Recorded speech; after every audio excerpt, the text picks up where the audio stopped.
Are you ready for good talk? And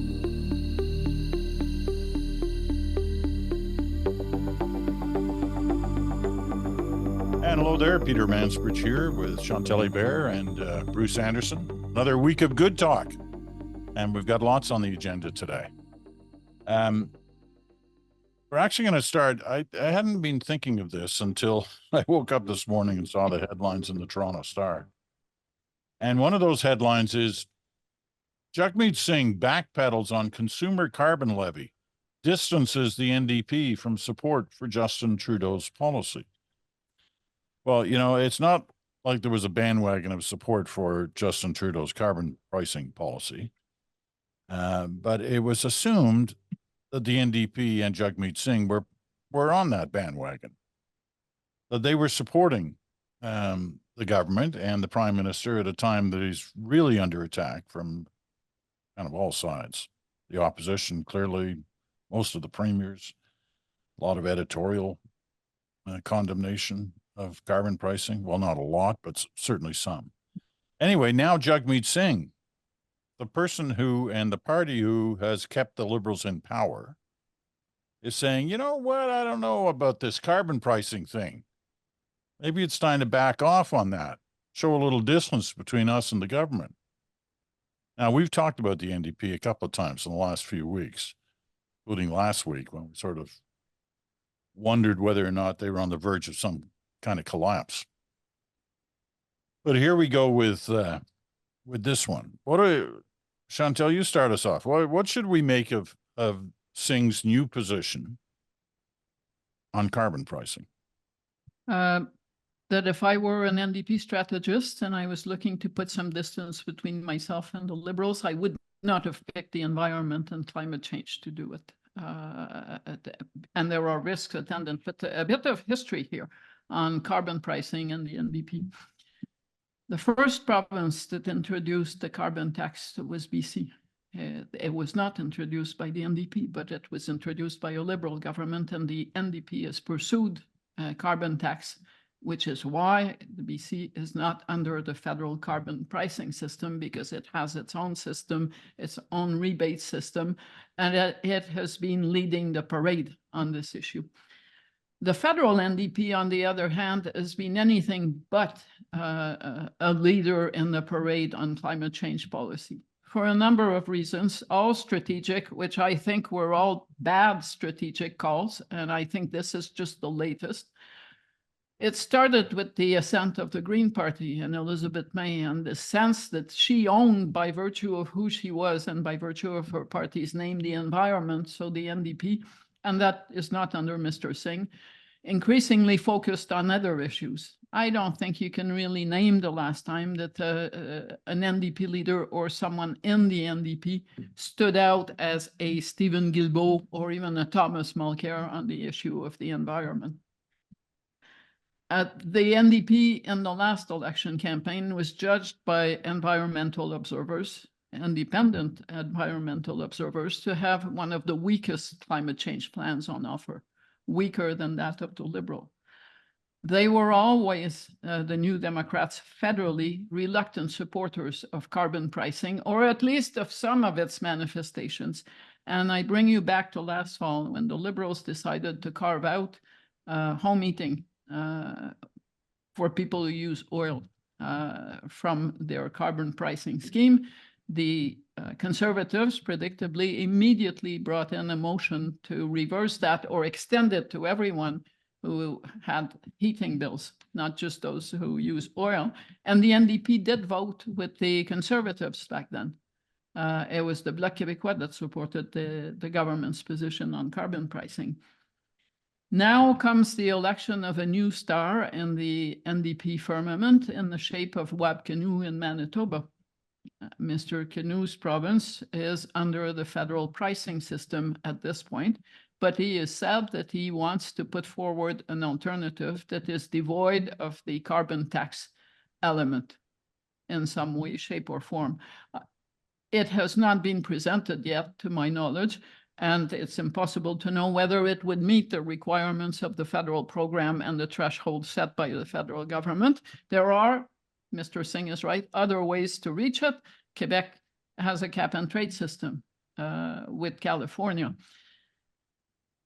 But to do this now, to say, well, you know, there must be other ways than making Joe Public pay for this. It does two things. For one, it feeds this notion that we can fight climate change and change nothing to our lives, that it's a cost-free to individual voters, which is a totally false proposition.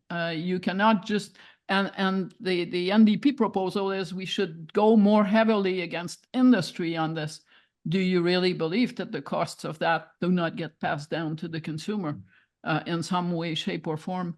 But the other issue is the case for the carbon tax on an economic front have been debated, and there is a large consensus that it is the most effective, least costly approach to reducing emissions.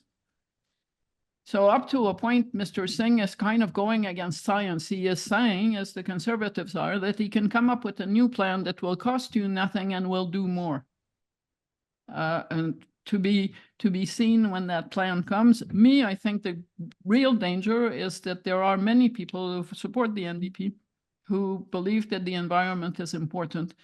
And the NDP is now positioning itself to be seen as not a third way to achieve or a middle road, but rather a non-player in this debate between the Liberals and the Conservatives. And I find it dumbfounding that the NDP Brain Trust or whatever is left of it would think that this is the best idea they can come up with to improve their fortunes. Bruce. Yeah, I definitely think that the NDP looked like they were on their back foot on this. But let me go back to, I think the last time that we talked about it, I referred to the idea that bad things can happen to good public policy. And I think that has been the story around carbon pricing. The bad things that have happened to, I agree with Chantal, what is essentially a good policy if you care about fighting climate change, include the pandemic and the knock-on effects in terms of inflation and the cost of living and the sense that people have of they're just desperate to hear an idea from a politician that sounds like it could save them a little bit of money. So the next domino to fall in terms of the bad thing that happened is it turned out that there were a good number of politicians quite willing to, and I'll use parliamentary language here, grossly misrepresent the impact of carbon pricing on the cost of living for Canadians. Other people have used stronger language. I think those who said lies were told, I think were reasonable in what they were saying. And I think that the NDP movement on this reflects both a lack of courage to represent the virtues of the idea, courage to stand up to provincial NDP wings that have different ideas about this, and courage to kind of stand in the face of the misrepresentations about consumer impact. Does that make them kind of unique in the history of politicians? No. There's a certain point at which I look at this and say they did this in part now because they wanted to be doing it 20 minutes before the Liberals do.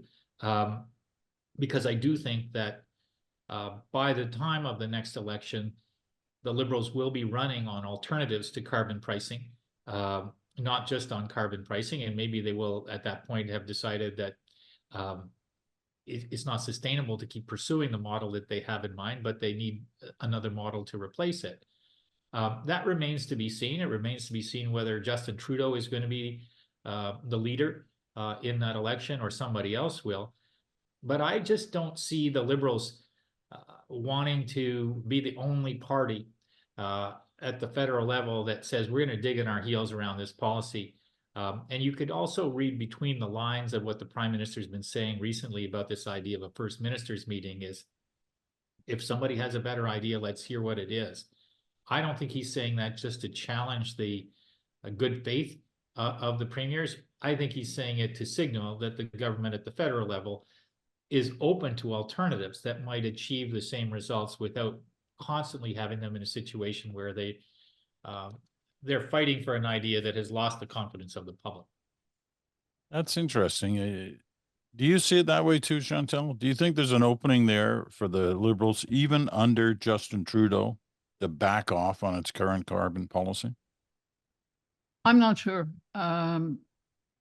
Just before I tell you why I'm not sure, but why I'm not sure that it won't happen, just a note on the timing of the NDP speech, probably accidental, but on the same week when the Prime Minister of France, Gabriel Attal, and the former Prime Minister of the UK, Boris Johnson, both came to Ottawa to praise carbon pricing and a carbon tax. Because in Europe, our debate over this and the notion that it is not an effective mechanism, or possibly one of the most effective mechanism, boggles minds, especially on the conservative side, since the carbon tax is a creature of the right and not the left initially, in the sense that it relies strictly on market forces. So increasingly our debate is detached from the reality of that of our allies, which is kind of interesting. It's as if we live in a bubble and the sound from the outside doesn't get to us. The Liberals will be facing a choice before the next election. Bruce is totally right. And why will they? Because the way that the carbon tax or the carbon pricing that they have set up works is that it goes up every year. This political drama that you've watched over the last 3 or 4 weeks is, in theory, set to repeat itself coming up to April 1st of next year, when, as far as I can tell from checking online, the carbon tax is supposed to go up another $15 per ton. So if that is going to happen, we would be much closer to an election with the Conservatives basically having had a dry run for the main event coming just before the election. But that being said, it's really, really hard to rally 200 economists to the case of the carbon tax and then turn around and say, gee, you know, we were wrong and we're going to rewrite our homework, because, as many have pointed out, including the Premier of Saskatchewan, not a friend of the carbon tax, Mr. Moe, when you look at the other options, they all end up being less effective and more expensive. So I don't know how you wiggle yourself out of this. I also think that there are voters out there on the progressive side who will be only too willing, more voters, to just leave the Liberals if it turns out that on their signature policy, they are so weak-kneed that they'd rather go down on their knees than to die standing up. I gotta say, I'm intrigued by this suggestion that Bruce is making, because I see it the same way as Chantal. I just can't see it. I can't see a Liberal Party under Trudeau backing off on this. In spite of, I can't well, see. I don't think that will be the case, as we discussed before, but I do think that nothing focuses the mind like a 20-point gap with an election only weeks away. And so I don't think that there's anybody in the close circle around Justin Trudeau who would ever want to imagine that they would be in that situation. But we've all watched politics a long time. And if you're leading a party, if you've determined against, you know, an increasing amount of hesitancy / resistance / concern within your own party, that you're going to lead that party into that election and you're still 20 points behind, you're going to do a lot of things that you didn't think that you were going to do in order to try to save some furniture, save some seats. As I say, I don't think we're going to be there because I don't think Trudeau's going to be there. But I do think that the Liberal Party will take a look at the public opinion, which doesn't say we don't want climate policy. It says we're not sure carbon pricing is the only version of climate policy that we want. And so from my standpoint, the signature initiative of the Liberals is not carbon pricing, but a climate plan. And the alternative that the Conservatives have put on the table so far is no climate plan. And that's very deliberate. They won't want one. They don't want one. They're not going to bring one forward. And so all those progressive voters who care about fighting climate change will, at that point, if it's a Trudeau-Poilievre election, be looking at a binary choice between a government that does have a climate plan, even if it's not carbon pricing, and one that wouldn't. Okay, so I guess on the basis of that theory, the Conservatives should have dropped the GST or found a way not to do it in the early 90s, rather than go die on the battlefield of the GST. Of course, the eulogies for Mr. Mulroney might have been less eloquent if he backed off from every controversial idea that wasn't popular that this party was pushing, and for which we are now saying, thank God for Brian Mulroney being courageous and brave enough, even if it destroyed his party, for one. Two, there's the small issue of Quebec. The L'Actualité ran a list, it's very subjective, of the so-called 100 most influential figures in Quebec these days.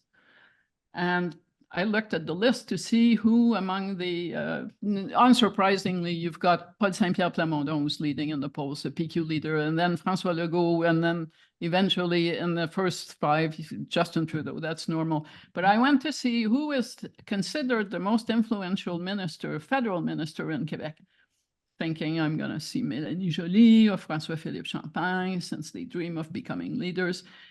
Well, no, the most influential minister in Quebec is Stephen Guilbeault.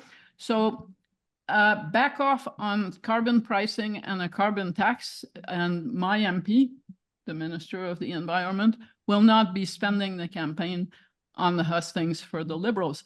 Now, I look at the polls, and the place where the Liberals are holding on and would be keeping a significant beachhead were they to lose an election to the Conservatives, is Quebec.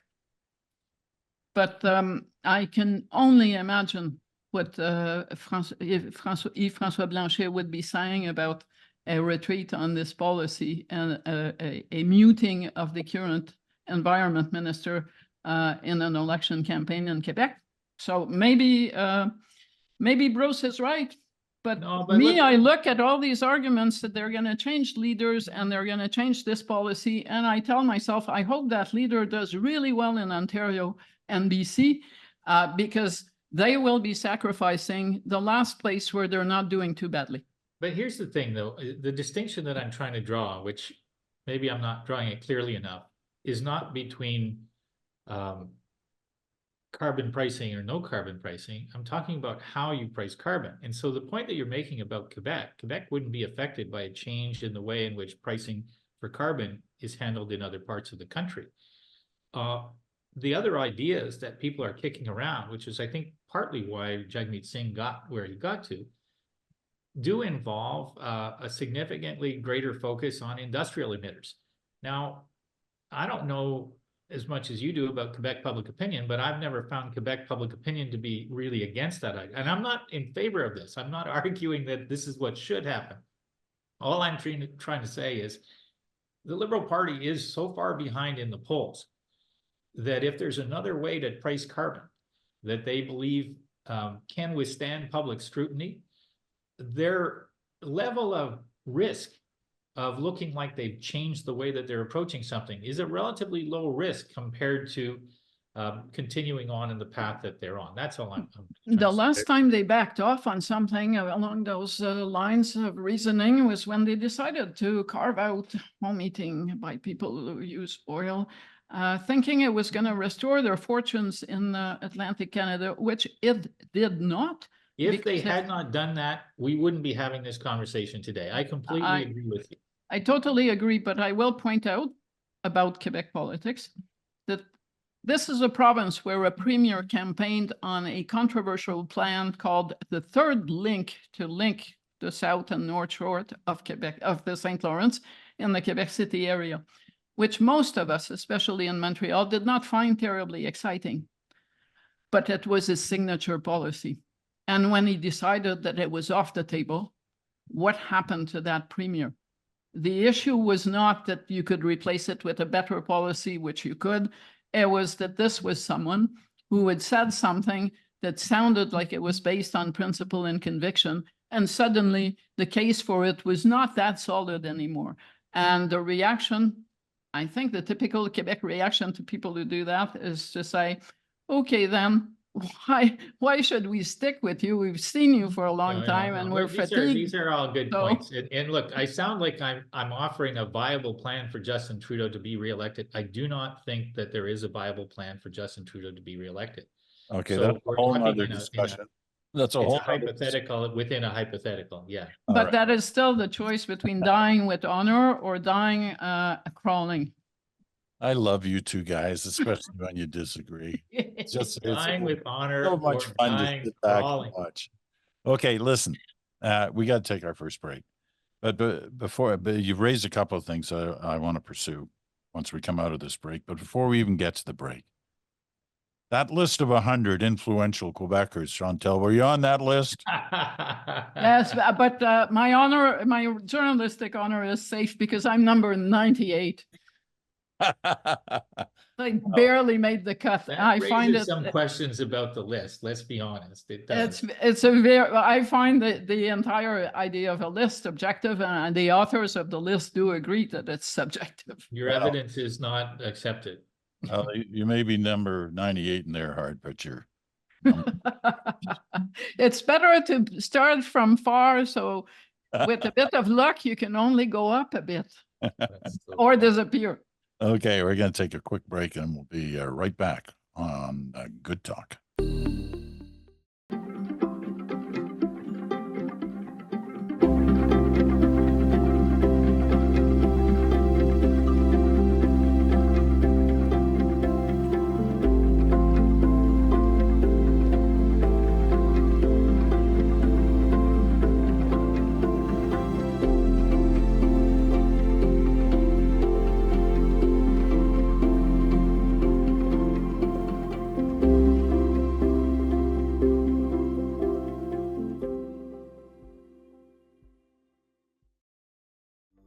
And welcome back. You're listening to Good Talk, the Friday episode of The Bridge right here on Sirius XM, channel 167, Canada Talks, or on your favorite podcast platform, or you're watching us on our YouTube channel. And there are more and more people doing that each week, I'm told. So good for that. Okay. You both mentioned a couple of things in that first segment that I want to follow up on. One was this discussion around a First Ministers Conference. Now, you both know that I've been an advocate of this for quite some time, but it shows the influence I have. But the Prime Minister clearly is not interested, or at least says he's not interested. Everybody else seems to be interested. It's kind of a growing swell of support to this idea. Why is he, Bruce, you kind of hinted at possibly one reason why he's not interested in doing it, but why wouldn't he use this? One would assume this could be a great advantage for the first minister to be chairing a meeting. I honestly, I've been puzzling over this for a while, and I can well understand that every PMO ever, especially one that's got a few years behind it, tends to run on a risk aversion model. So an idea comes in and 98% of the discussion is why it's a bad idea, why it shouldn't happen, because in part it hadn't been invented there, in part because it's disruptive to a plan that other people have, in part because it's easier for people to pick apart to identify the risks and the downsides, and it's harder for people to sell the upside.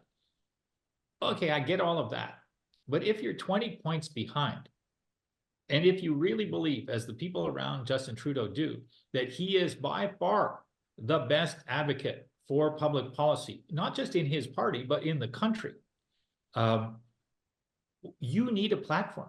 Right now, he gets almost no share of voice. People just tune him out. Poll after poll after poll says it's not the substance of his argument or his policy that's the problem.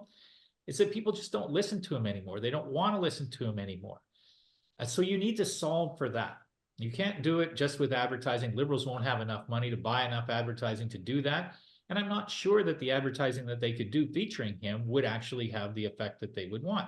So they need to be, in my view, my humble estimation, they need to be open to situations where, yeah, the risk is high, but the risk of doing nothing different is also extremely high. They're really far behind in the polls.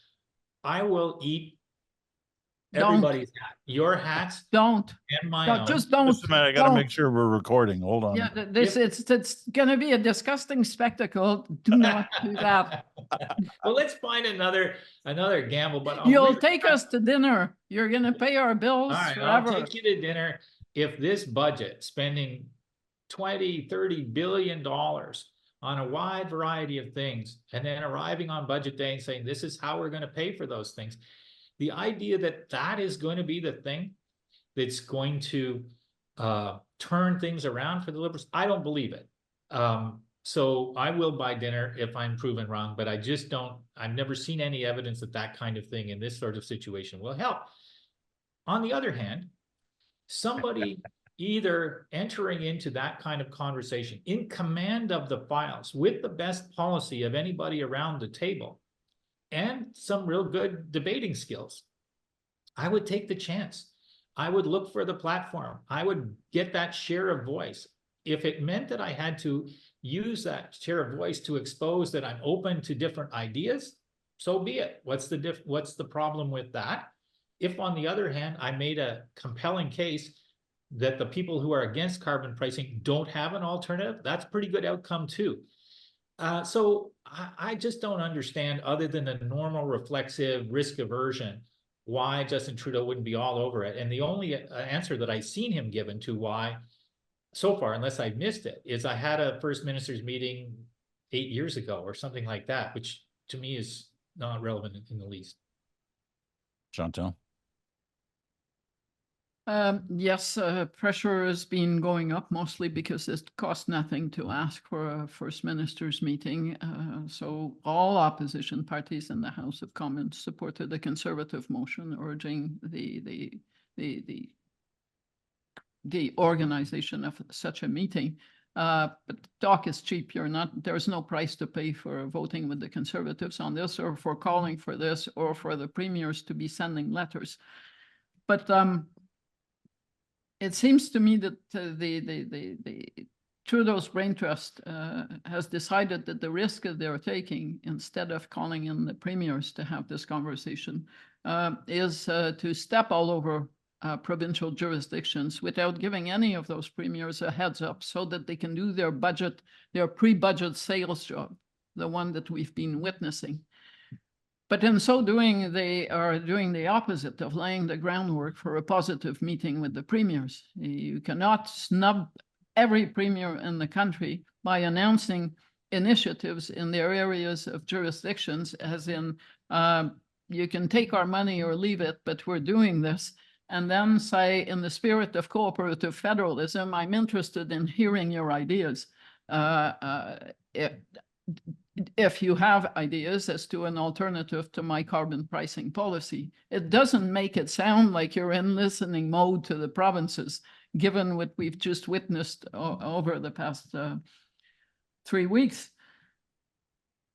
And increasingly, the premiers are thinking that the federal government is creating problems for itself over the next year or so.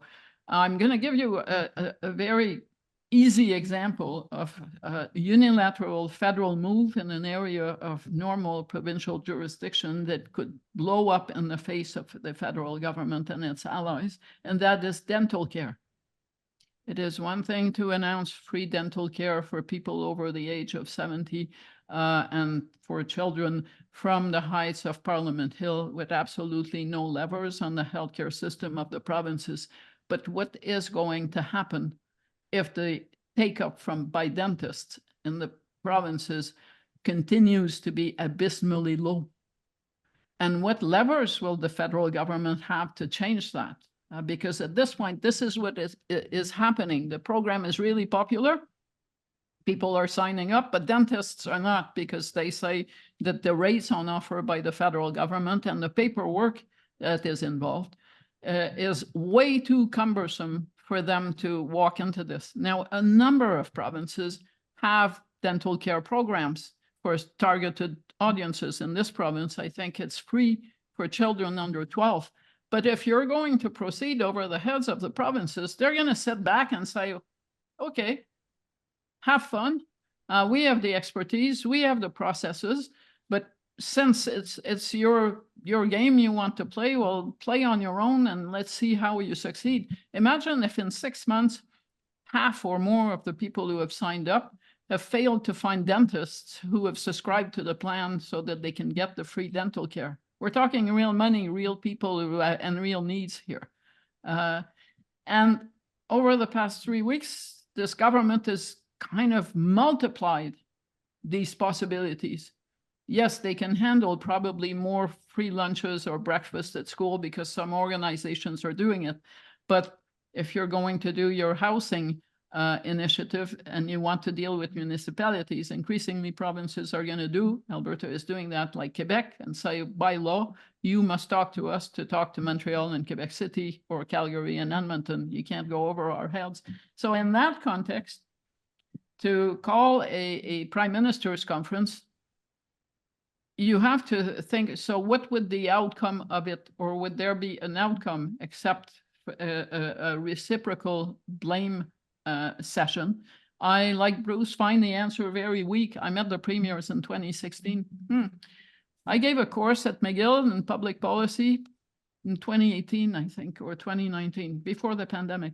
And one of the first things I would tell them about policy and why it's so hard in this country to have a national policy on anything, I would show them a picture of that meeting in 2016 and a picture of the current lineup of premiers 2 years later. Well, in 2016, is there a premier from 2016 that is still in government? So if I were Mr. Trudeau, I would say I have fought 2 elections on this and won. I have support in the House of Commons that crosses the aisle.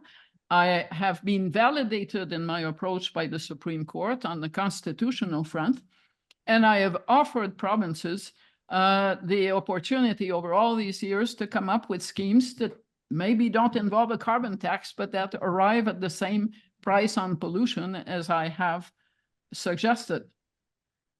But the answer, and he never mentions the meeting on healthcare that he had with the premiers. Why? Because the last time he met the premiers on health funding, he basically walked into the room and said, here's how much money I'm going to give you. Goodbye. Nice to see you. You know, all these are great lines that he could use, and he could use in a first minister's conference. And that's what I don't get. I mean, I accept your argument about the whole, federal, provincial, who has jurisdiction on different issues. But if the central issue is carbon pricing and the carbon tax, and one side is calling the other side liars, and the other side is calling the first side phonies, do the people of Canada not deserve at some point a real airing of the facts from the players who have them? And let the people decide based on that. I mean, what I don't understand, and I guess it's a sort of what Bruce is saying, is what have they got to lose? I mean, really, they're, up a certain kind of creek without a paddle right now, one would assume, if you believe the numbers out there.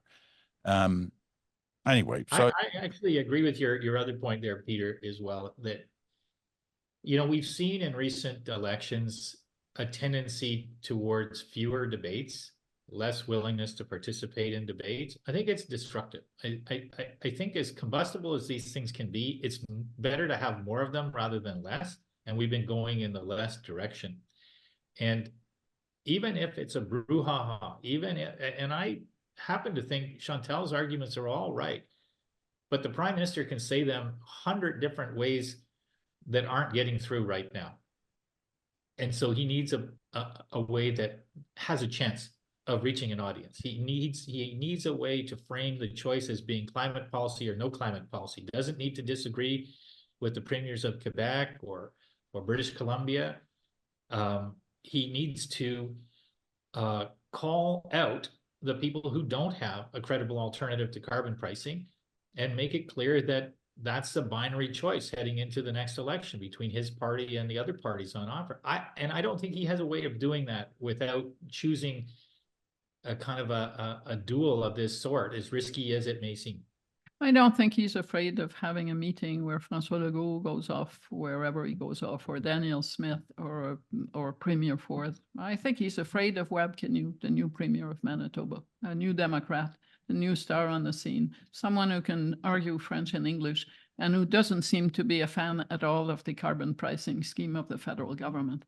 I think the one scene that Justin Trudeau absolutely wants to avoid is being on national television arguing for his carbon pricing scheme against the new Premier of Manitoba. I think the optics of that would be devastating for the Liberals, not for Mr. Kinew. And I suspect that that is part and parcel of the reason. It may sound very small as an angle, but I'm trying to picture this exchange on national television as the one of the main features coming out of this meeting. And I'm thinking I would run under a desk rather than have this scene happen on national television. The one Yeah, I thing look about at that one Wab the other Kinew- way. I'm Just kind for- of, Just let me just say this, the one thing Yeah. about Wab Kinew, as opposed to some of the other premiers who are most vocal on this, in political debate, he doesn't lose his cool. He's very calm and reasoned and approachable. And if Trudeau is worrying about that, he should work, he should work back channels to see what they kind of an arrangement they could have going into a meeting like well, that. it feels to me like they've already got an arrangement. So if I'm Trudeau, the Kinew argument against, to me, is more of an argument for, because it already seems clear to me that there's not going to be a collision between these two on this issue. The Kinew has said what he's going to say. Trudeau has said, I've always been open to alternatives. So in a way, for Trudeau to have that conversation play out in that way is really useful, because Trudeau has been positioned by his opponents as being completely intransigent, even though he modified his own policy. And that doesn't serve him well, given that he is and has been consistently open to different provincial approaches. Chantal's point about trying to govern with a national policy across all these jurisdictions and changing personality is absolutely true. But that too is a point that the Prime Minister could make as part of explaining to people the way that he does every once in a while, but it's really only every once in a while. You know, what goes through his head, what happens in his life when he tries to make decisions in the public interest, and what sometimes derails those decisions. I guess one would have to know what the alternative Manitoba is putting forward is and what it looks like. And so far, that's not happened. So hard to know if they're on the same page or can find themselves on the same page. All right, we're going to take our final break. I've had to rejuggle around the way we're dealing with things because we've got a limited amount of time left. But I think I've come up with that way. We'll find out how successful it is. Thank God we don't have a book to promote. Yeah. We'll be back right after this.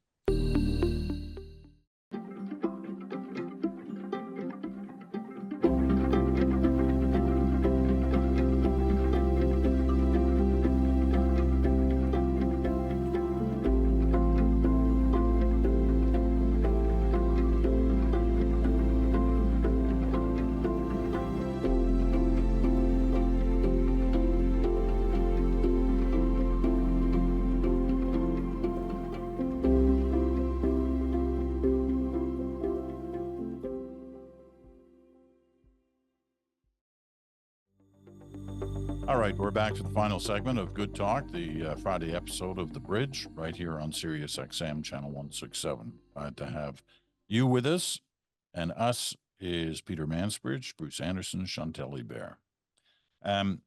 Okay. There's a couple of things. Well, there's one thing going on right now that we've witnessed over the past couple of days, the Prime Minister testifying at the commission into the foreign interference question. We've got a budget coming up in a couple of days, and there's like gazillion dollars already on the table that's going to be spent. And the big question remains sort of, okay, it's fine. Where are you going to get all the money? So those kind of things are set, both those issues are set against the backdrop of these polls that Bruce has mentioned a number of times. He only mentions the extreme end of the polls, which is the 20% figure. And what's been interesting well, it's been somewhat over time, over the past few months, is there is a gap between the polls. Not surprisingly, we have a number of different research companies.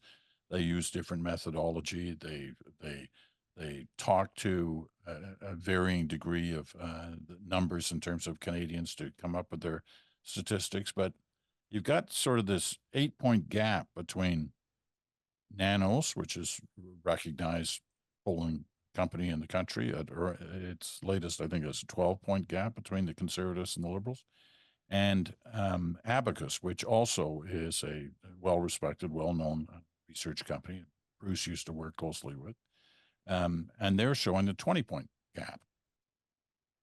So how should we square that? I've had a couple of letters from viewers who, listen to, kind of hang on every word you two say. Yeah, they don't hang on my words. Just sort of all they ever talk about is, ask Bruce and Chantal. Yeah, right. Okay. So I'm asking them, what are we supposed to make of this? The difference between these numbers, because it's not like they're close. They're pretty wide apart. What should we think? And I'm going to start with Chantal. I haven't looked at all the fine print. I look at the Quebec numbers, and they are pretty much apart on the Quebec numbers. This week, Nanos showed the Bloc with a solid lead in Quebec, and Abacus showed a three-way, almost a three-way tie between the Conservatives, the Liberals, and the Bloc. Pallas, which also does polling for L'Actualité, came out with numbers that matched Abacus, but the last Léger poll was more like Nanos. I'm not sure, and that Quebec discrepancy goes some way to explain the national discrepancy, because Quebec is the second largest province. So if your numbers are very different in Quebec, you're bound to have different numbers or a different gap nationally. Anecdotal evidence in this province, including the fact that the Parti Québécois is very popular and it's the sister party to the Bloc, is that the Bloc is doing really well.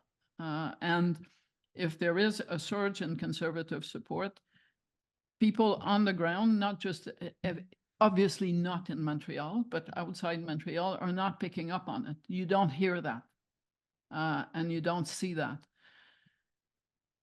So I'm not the pollster.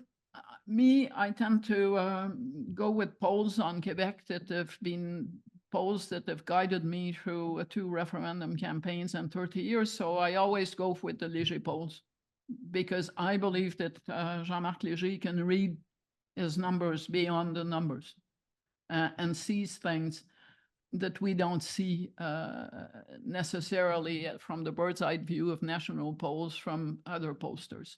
I also think that polls at this point are more or less useful in the sense that it takes a while for things to percolate one way or the other. The April 1st hike in the carbon tax did not seem to result in a big hit on the Liberals, but their striptease on the budget doesn't seem to have given them a bounce. And I think in both cases, it's too early to assess whether one or the other had any impact. Bruce? Yeah, a few things, I guess. One is Chantal's point about Quebec is important and right, I think, in the sense that it's a little bit unique. There's a different dynamic there from the rest of the country. The leaders and the parties are different. The history is different. The attachment to Liberals and Trudeau is different. And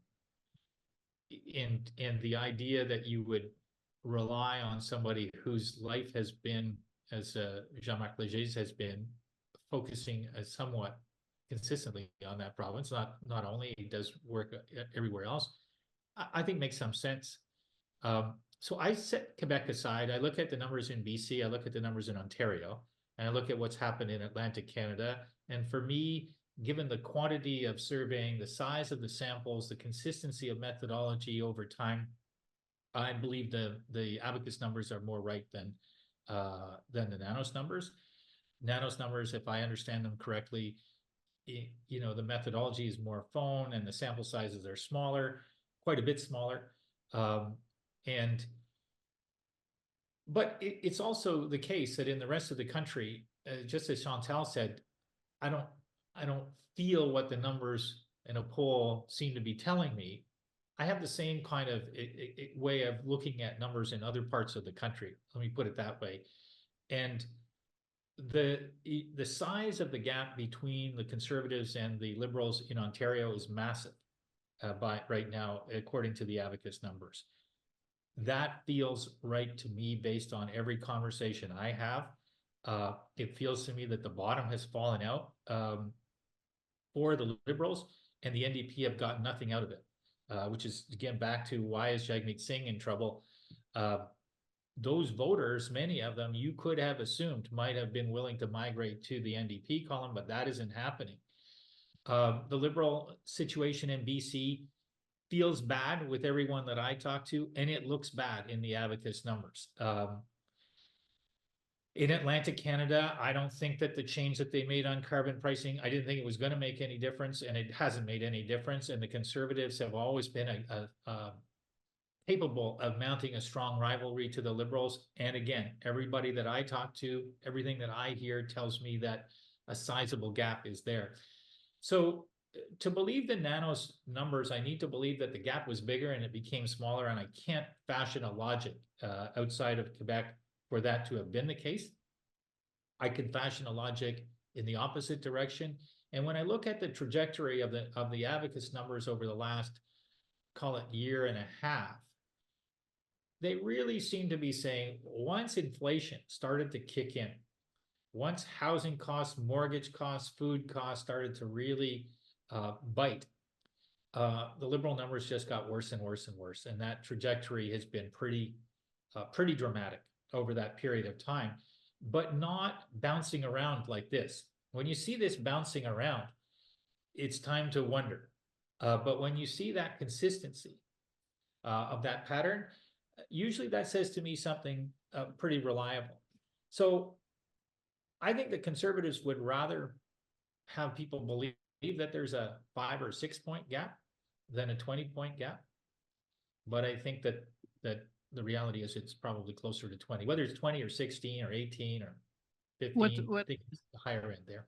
What intrigues me is that every change election that I've covered, and my first change election was 1984 with Brian Mulroney. So Brian Mulroney, Jean Chrétien, Stephen Harper, Justin Trudeau.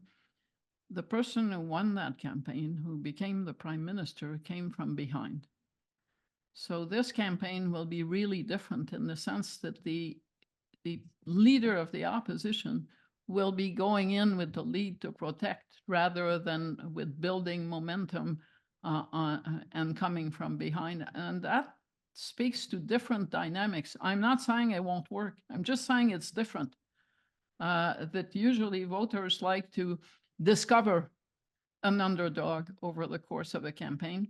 Yeah, And what a good reward point. that underdog. And at this point, this will be really different from the change campaigns that we've covered in the past, because the dynamics are significantly different from anything we've seen since 1984. Yeah, Trudeau in 15 was more like the discovered underdog during the course of. So was Harper. I mean, Paul Martin was supposed to Yes. win. Kim Campbell was way ahead in the summer of 1993.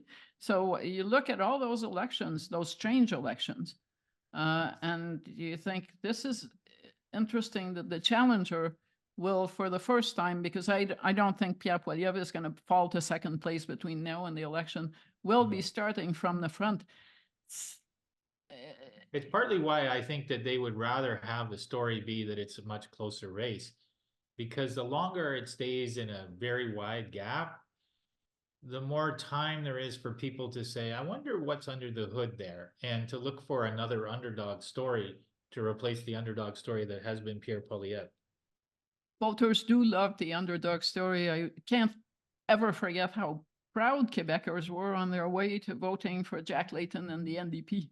But that was part of the romance of, we found a new love, it's fresh love, or it's rediscovered love is what I guess Justin Trudeau would hope for if he's around. We got, I don't know, 3 minutes left. What, wrap up in 3 minutes whether let's put it that don't wrap up. Tell me, does the Prime Minister's appearance of the Foreign Interference Commission, does that have an impact? Is there anything in there? You can talk, don't need to talk about whether he performed well or performed poorly, but does it have an impact on voters? Same with the budget. They are spending considerable money and time promoting this budget that comes down in a couple of days. Will it make a difference? And we've got it sort of a minute each. Chantal? I don't think they're promoting the budget. I think they're promoting everything in the budget, but maybe not the core of the budget, i.e. the deficit, the plan to go back to fiscal balance, whether that works or not, and possibly new taxes on some categories of taxpayers.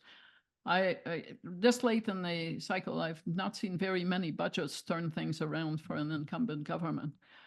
As for the foreign interference, I think the appearance by the Prime Minister has raised the stakes of the May 3rd report that Justice Ugg is going to be publishing, because where she comes down on how the government handled the issue is going to get a lot more attention, because the Prime Minister was front and center in his appearance than if he hadn't been as central to the exercise. Bruce? Yeah, I'm very interested in it, but I don't know that a lot of voters are dialing in on it. So I don't think it's going to have very much impact.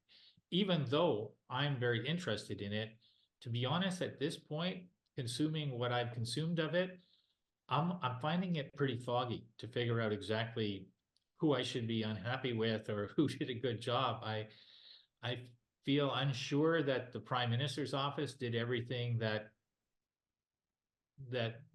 might have made sense. I feel unhappy with the stories about this, the role of CSIS, because I don't really know what to make of them. So maybe it's too early, or maybe it's just always going to remain a bit foggy. But if somebody who's got the level of interest that I have in it is having trouble figuring out what to make of it, I'm sure a lot of voters are as well. One sentence on the budget. Well, I He's think not that, inspired. Half a sentence. When Give Chantal me a said, word. I haven't seen many budgets that can turn things around, I think what she probably was saying, I haven't seen any that can do that. That's heavy lifting. Yeah. Okay. All right. Thank you both. Great conversation. Lots, not quite the way we'd intended an hour ago, but I'll tell you, it was a great conversation nevertheless. Lots more coming up next week, including that Your Turn with the Housing Minister, Sean Fraser, who today does the full impact of his housing plan, at least lets it be known, and you'll decide the impact of it. We'll have your questions for him next Thursday. The Bridge back as normal on Monday. Thanks to Chantal. Thanks to Bruce. Talk to you all. Have a great weekend.